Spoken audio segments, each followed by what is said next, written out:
-2 কেউ যদি মনে মনে মন গড়া কথা বলে, এগুলো তাদের সমস্যা।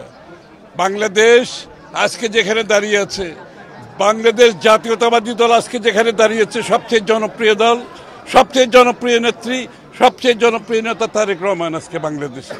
বাংলাদেশ তাদের অপেক্ষায় আছে, থাকবে। এখানে -2 কথা যারা বলে, এগুলো তাদের, অনেকে বলে না উইশফুল থিঙ্কিং, ইংরেজিতে বলে না, আশা আর কি। ওই আশা জীবনে পূরণ হবে না। ওইটা এরশাদ পারে নাই, ওইটা 111 পারে নাই। আর এখন তো বিএনপি আজকে তার চেয়ে অনেক বেশি শক্তিশালী দল। বিএনপি ত্যাগ করে একটি পরিণত শক্তিশালী দল, সবচেয়ে শক্তিশালী দলে পরিণত হয়েছে আজকে বাংলাদেশ। সুতরাং ওই সমস্ত মন গড়ার কথা বলার, ওগুলোর উত্তর দেওয়ার আমি কোনো প্রয়োজনীয়তা মনে করি না। গণতন্ত্র প্রতিষ্ঠার বিষয়ে এক লাইন বলতেন। গণতন্ত্র প্রতিষ্ঠা হতেই হবে নির্বাচনের মাধ্যমে, প্রথম ধাপ। নির্বাচন হচ্ছে প্রথম সংস্কার, এটা দিয়ে শুরু করতে হবে সংস্কার এবং গণতন্ত্রের আন্দোলন। গণতন্ত্রের প্রক্রিয়ার মাধ্যমে আগামী দিনে যে পরিবর্তনের প্রত্যাশা, সেটা গণতান্ত্রিক প্রক্রিয়ার মাধ্যমে হবে আগামী দিনে। আমরাও করব সরকারের সাথে, সরকারও আমাদের সাথে আলোচনা করবে। এটা তো আন্দোলন তো আমরা করেছি, তাই না?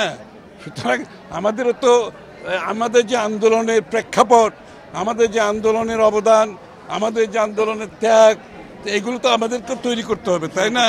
সুতরাং এগুলো আমরা আমাদের পক্ষ থেকে সেটা আমাদের বিষয়টা জাতি জানে, জাতির সামনে আমাদেরও তো রেকর্ডের জন্য এগুলো রাখতে হবে আগামী দিনের জন্য। কংগ্রেসম্যান, সিনেটর, এদের উপর চাপ সৃষ্টি করেছে, যুক্তরাষ্ট্রের বিভিন্ন সংস্থাগুলোর উপর চাপ সৃষ্টি করেছে।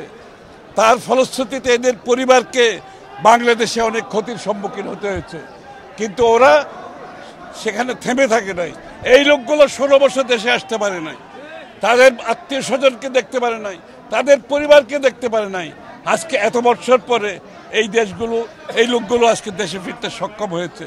তাদেরকে আমরা অভিনন্দন জানাই, স্বাগত জানাই স্বাধীন বাংলাদেশে। তাদেরকে তাদের অবদানের জন্য আমরা চিরদিন, যে শেখ হাসিনার পতনের পিছনে তাদের যে অবদান, সেটাকে আমরা স্বীকার করতে হবে।